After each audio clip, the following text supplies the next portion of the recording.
करिब 24 करोड रुपियाँ बराबरको आइपिओ निष्कासन गर्नका लागि फेरि अर्को कम्पनीले नेपाल धितोपत्र बोर्डमा निवेदन पेश गरेको छ। यस कम्पनीको आइपिओ करिब 2,40,000 जना लगानीकर्ताले 10 किताका दरले सेयर हात पार्नेछन्।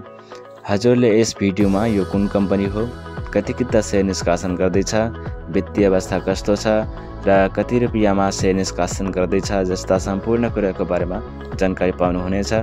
यस्ता कुनै पनि भिडियो नछुटोस् भन्नका लागि च्यानललाई सब्स्क्राइब गरेर साइडमा रहेको घन्टी बजाउन नबिर्सनुहोला। हस्ता टाइम वेस्ट नगरी भिडियो सुरु गरौँ। दमौली ब्यास नगरपालिका वडा नम्बर 2 तनहुँ जिल्लाको गण्डकी प्रदेशमा रहेको होटल र टुरिज्म सेक्टर अन्तर्गत पर्ने यस कम्पनीको नाम एपेक्स हस्पिटालिटी रहेको छ। आइपिओ निष्कासनको प्रक्रियामा रहेको यस कम्पनीले विक्रम सम्भव 2080 असोज 12 गते आइपिओ निष्कासनका लागि नेपाल धितोपत्र बोर्डमा निवेदन पेश गरेको थियो।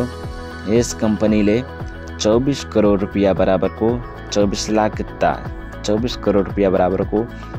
लाख किता सेयर निष्कासन गर्न लागेको छ र एउटा किताको मूल्य रु 100 रुपियाँ रहेको छ।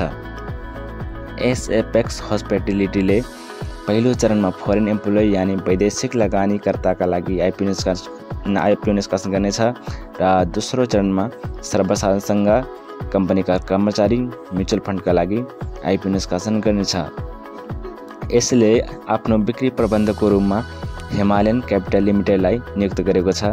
यस कम्पनीले 2वटा मुभी थिएटर सञ्चालन गर्दै आएको छ र 34 वटा रुम भएको 2 स्टार होटल पनि निर्माण गरिरहेको छ।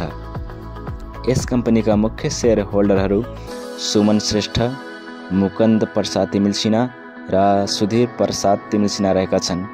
हाल यो कम्पनी नेपाल धितोपत्र बोर्डमा आइपिओ निष्कासनको प्रक्रियामा रहेको छ, अर्थात् पाइपलाइनमा रहेको छ। यस कम्पनीको आइपिओको बारेमा न्युज आउन साथ हजुरलाई जानकारी गराइनेछ। भिडियो हेर्नका लागि धन्यवाद। मोटिभेसनको लागि एउटा लाइक गर्न सक्नुहुन्छ। हस्ता भेटिनेछौँ यस्तै भिडियोको साथमा।